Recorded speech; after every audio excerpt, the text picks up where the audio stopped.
সময় নামাজ পড়বা, ফজরেরটা জোহরের সময় পড়লে হবে? অনেকেই চিন্তা করে যে ফজরের সময় নামাজ পড়া এত কষ্ট, এই 2 রাকাত সুন্নাত 2 রাকাত ফরজ না পড়ে জোহরের সময় 20 রাকাত বেশি হইতে তাও ভালো ছিল।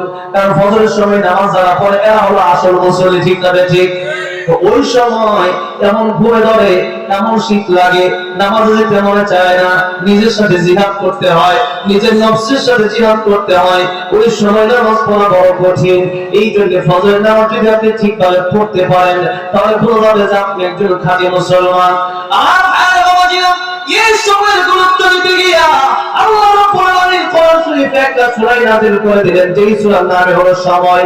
কি সময়? সূরাতুল আসর। কোন সূরা? সূরাতুল আসর। আল্লাহ বলছেন ওয়াল আসর, সময়ের কসম, মহাকালের শপথ। আল্লাহ বলছেন ইতিহাসের কসম।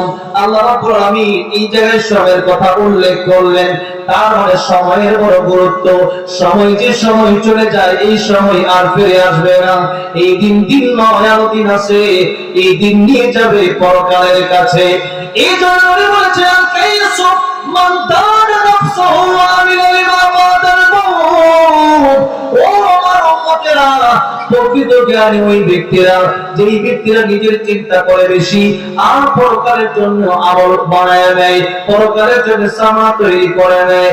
আমার ভাইরা বাবাজিরা, এই জন্য পরকালের চিন্তা আমাদের করা লাগবে। এই সময়ের ব্যাপারে আল্লাহর নবী বলেছেন দুনিয়া মাযরাতুল আখিরা, এই দুনিয়া আমাদের কর্মক্ষেত্রের জায়গা। ধান থেকে যখন মানুষ ধান লাগায়, তখন এই ধান যখন লাগায় 3 মাস কষ্ট করে, বাকি 9 মাস ঘরে বসে বসে খায়। নবীর উম্মতেরা রে, আর দুনিয়া মাযরাতুল আখিরা, এই দুনিয়া তোমার কর্মক্ষেত্র, কাজের জায়গা, চাকরির জায়গা, ডিউটির জায়গা।